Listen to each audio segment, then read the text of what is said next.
Là, c'est la Mégane RS version 2012, donc esthétiquement, il n'y a pas grande différence. Par rapport à la Mégane de série. Par rapport, oui. Par rapport à la Mégane de série, c'est quand même une Mégane au départ. Oui. Alors là, si, par rapport à celle de série, il y a des petites. Il y a des appendices superflus, tout ça, il y a des. Voilà, les béquets, tous les boucliers avant sont différents, à l'arrière. Il y a tous des petits appendices aéros. Pour le comportement, enfin pour le meilleur aérodynamique, non?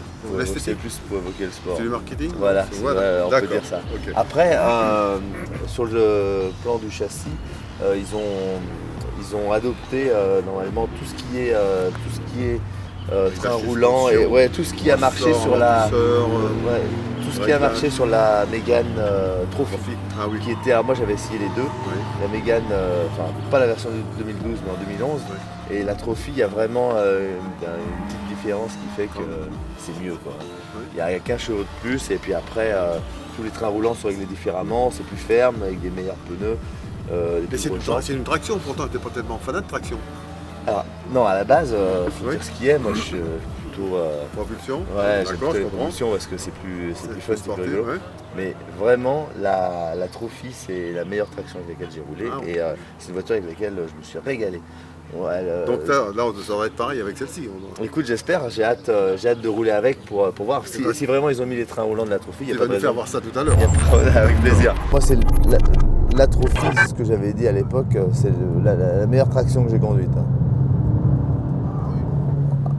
Alors on va essayer des configs un peu différentes. Tu vois, là, on fait ça, on est sur un anneau, on va prendre les pingues qu'il y avait là-bas. Alors tu vois, le moteur il respire. Et puis, bon, comme c'est un moteur turbo, il y a le couple.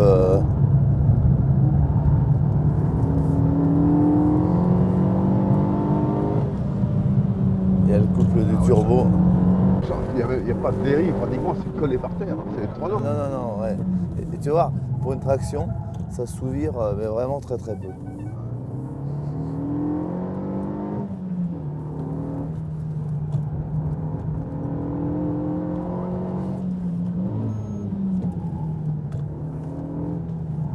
Les bips qu'on entend, c'est quand tu arrives au régime pour passer les vitesses Là, ouais, écoute.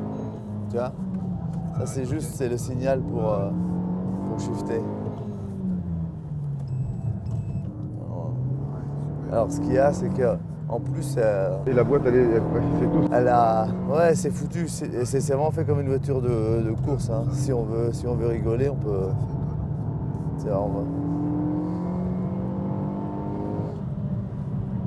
Et l'effet turbo, il est progressif, c'est pas brutal, ça arrive. Non, c'est vraiment bien fait. C'est vraiment très bien fait. Le turbo, il est. Alors. Ah oui, d'accord. On peut rigoler comme on veut. Un petit peu au frein à main, un petit peu le frein non, ouais, mais c'est bien. Oui, d'accord. C'est génial. Moi, je critique beaucoup les tractions où il y a un mauvais frein à main.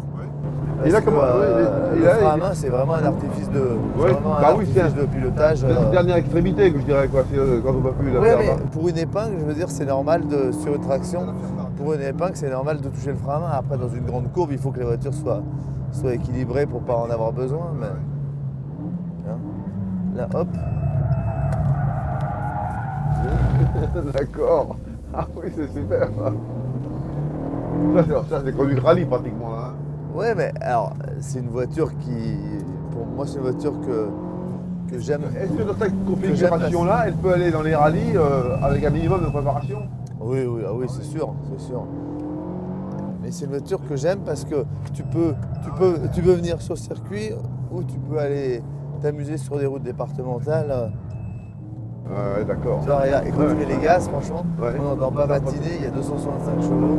Il y a un antipatinage automatiquement Il n'y a pas d'antipatinage, on est tout débranché. Donc c'est tout... tout passe au sol. Oui, l'adhérence vraiment mécanique de la voiture, en fonction de sa suspension et tout, d'accord. Par contre, t'as un autobloc. Hein.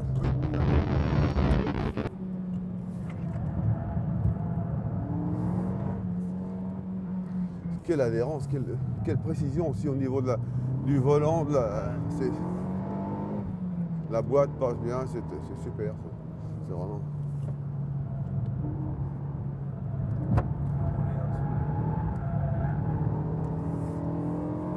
Ouais, puissance du frein, précision de l'ensemble, tout est homogène, tout est précis. Il n'y a pas comment dirais-je, de flou, non, c'est... Ah non, c'est sûr. Ah oui, c'est sûr que c'est vraiment agréable, hein, c'est sûr que... Avec évidemment de l'entraînement, en connaissant mieux le circuit, la voiture, c'est sûr qu'on arrive à...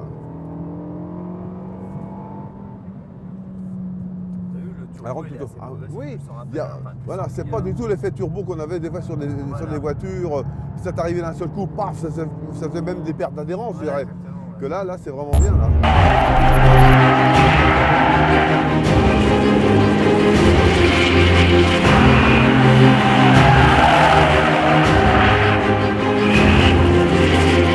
Alors, voilà, à l'époque, quand c'était une voiture sportive, bon, c'était une voiture de série hein, au départ, mais Renault avait le chic pour pouvoir transformer ses voitures en petites berlines un petit peu sportives. On a eu l'exemple avec la 4 chevaux avant avec la 1063, t'as pas connu ça non plus? Non. Il y a eu la Dauphine avec la 1093. Non, même les Dauphines non plus, ouais. T'as pas connu ça, mais ça aussi c'était vraiment si les voitures de sport bien, de l'époque.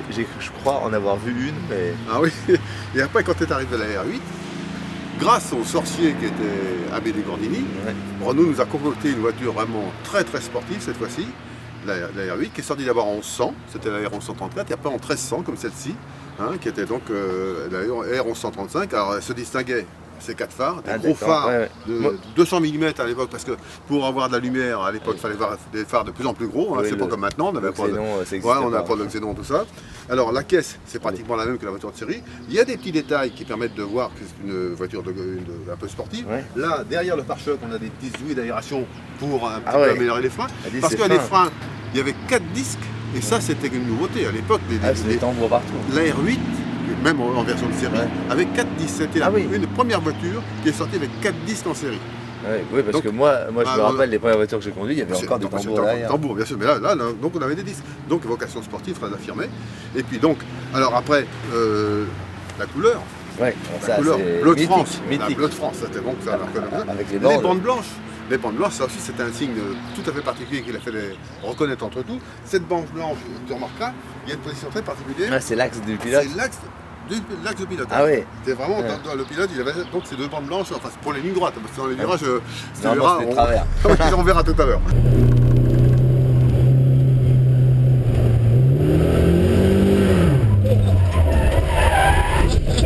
Voilà, tu vois, d'habitude. Bon, d'habitude. Donc, alors, tu sais que bon, là, le moteur est à l'arrière. Tout à l'heure, sur ta Mégane, c'était une traction, mais là, c'est vraiment une propulsion. Oui, ça c'est façon Porsche. Oui, façon Porsche, effectivement. Mais enfin, avec les moyens de l'époque.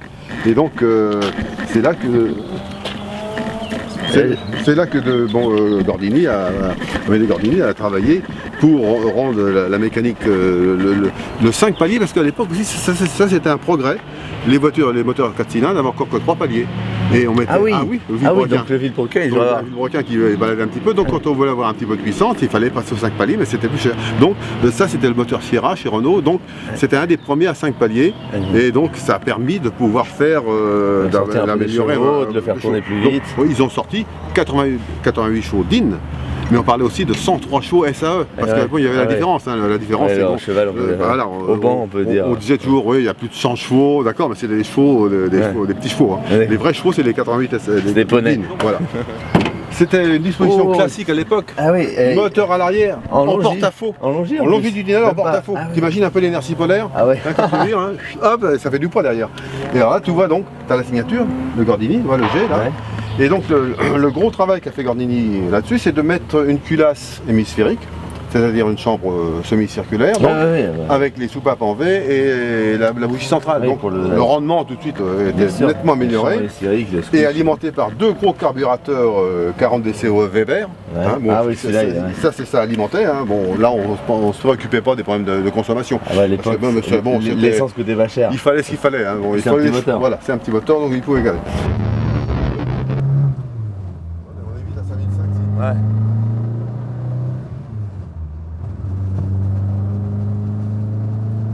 Bon, il y avait des passages pour nous à l'intérieur, ça c'est sûr que bon, ça gênait un petit peu. Mais... C'est génial, regarde.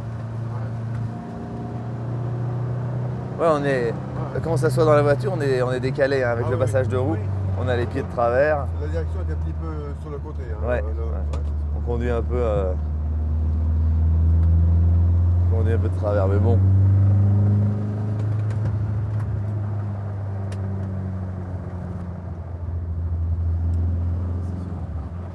Sinon, pour l'époque, il y avait un bon équipement. C'est un Volvo Gégère avec compte-tour, bien sûr, un éclair de vitesse. Et voilà.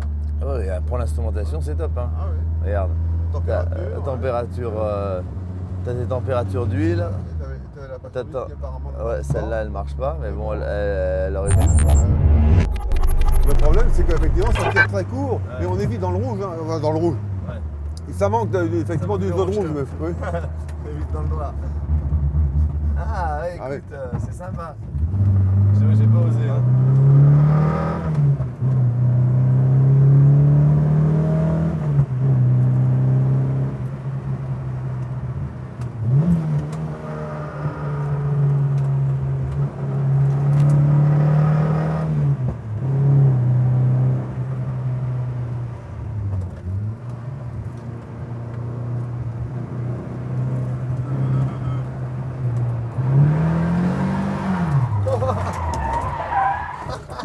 Voilà, tu vois, l'habitude.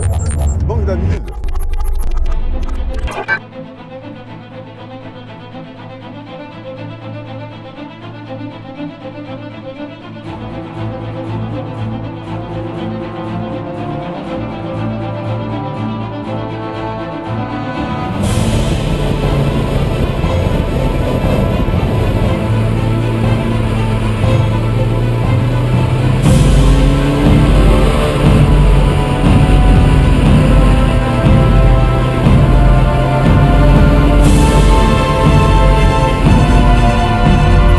Bon alors, Soleil, j'avoue que la démonstration que tu m'as faite avec la Mégane RS, c'est quand même assez fabuleux cette voiture. Ça a beaucoup progressé par rapport à la 8 Gordini de mon temps.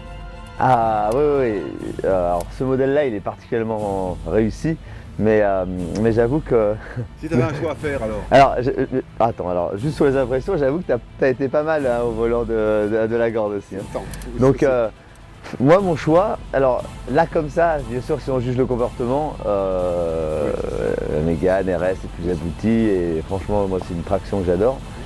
Après, si on veut juger l'esprit, je préfère la Gord parce que ça c'était des vraies voitures aussi jusqu'au boutiste et moi j'ai un petit faible pour la propulsion. Et voilà, le moteur arrière, pour les appels contre appels, on a eu un bel exemple tout à l'heure, c'était génial et c'est une voiture vivante, ok ça pousse pas comme les voitures de maintenant, mais j'allais dire... C'était suffisant je dirais pour les réactions qu'on obtenait. Hein. Ouais, c'est vrai, c'est vrai. On pouvait se faire plaisir à des niveaux de performance inférieurs, certes, mais on pouvait apprendre à conduire. C'est vrai, mais je suis tout à fait d'accord. Alors pour tout ça... Tu choisis quoi alors? J'aurais une préférence, on n'aurait pas mis une voiture aussi aboutie en face de la Mégane, j'aurais choisi la Mégane, mais je choisirais la Gord. C'est le progrès aussi, tu peux pas en la ça, R8. malheureusement. Moi je vais dire une chose, moi la 8 Gordini, j'ai retrouvé des sensations que j'avais oubliées depuis des années, des dizaines d'années je dirais. Bon, j'avoue que c'était une voiture, il fallait apprendre à conduire, il fallait en connaître bien les réactions. Et une fois que tu l'as, effectivement tu t'amuses. Ouais. Et c'est certain, si j'avais à choisir maintenant, je crois que je resterais sur la 8 Gordini pour une simple raison. L'autre, elle est bien sûr beaucoup plus performante, c'est certain, mais pour moi, ça sera un bouffe permis. Je ne pourrais pas me contenter de rouler aux allures qu'on est obligé de respecter maintenant. Mon permis, au bout de 2 mois, je n'en aurai plus. Ouais. Donc, mais je reconnais toutes ces qualités qu'elle a maintenant. Elle est tout à fait adaptée à notre époque. Et puis bon, au niveau de sécurité, il n'y a aucune comparaison possible. Mais la 8 Gordini, quand même, pour moi, c'était vraiment le mythe. Ça a été mon rêve. Hein. J'avais souhaité en acheter une, je n'ai jamais eu la possibilité. Je n'ai eu l'occasion de la conduire qu'en essai pour les journaux que je travaillais. C'est tout. Mais bon. Et une petite question. Oui. Ce t-shirt là, parce que toi, tu as choisi la Gord, mais tu es venu avec un t-shirt voilà, mais ça, malheureusement, c'est la fin de la 8 Gordini. Ah merde. Et oui, c'était le passage du flambeau de la 8 Gordini à la 12 Gordini. Et Renault, pour la circonstance, nous avait réunis au Castellet pour faire voir Ah oui, avec la Gord de l'avantage Castellet. de la 12 Gordini, Ouais. ce qui n'a pas été évident parce qu'ils nous avaient organisé une course où les deux voitures étaient ensemble. Ouais. La 8 se passait beaucoup mieux dans les petits virelais que la 12 avait toujours tendance à se vomir dans les virages. Ouais. C'était une traction avant. Ouais, On partait d'une propulsion à une traction avant. Ouais. Une traction avant qui plus est, moteur en porte-à-faux avant. Ouais. Et donc Ouais. alors, c'était tout L'inverse, attends. Alors au niveau conduite, c'était pas tellement spectaculaire. Ça s'ouvrirait comme c'était pas possible. Bah ouais. Il a fallu que la 12 Gordini gagne, c'était logique, c'était la remplaçante. Ouais. Il ne pouvait pas en être autrement, mais c'était vraiment tangent, c'était un petit Ouais, peu c'était un peu arrangé, je marketing. dirais. Ah oui, tout à fait. Et bon, c'était une voiture, ça allait plus vite, je me souviens, on prenait 190, un vrai 190 avec la 12 Gordini, et il fallait qu'on fasse 20 litres au 100 à l'époque, hein, c'était la consommation, on parlait pas de consommation, hein, mais il y avait 2 double corps aussi là-dessus. Ah ouais. Mais bon, elle n'a pas eu l'aura sportive qu'a eu la 8. Hein. La 8, c'est vraiment un succès populaire sans précédent. Le top. Voilà.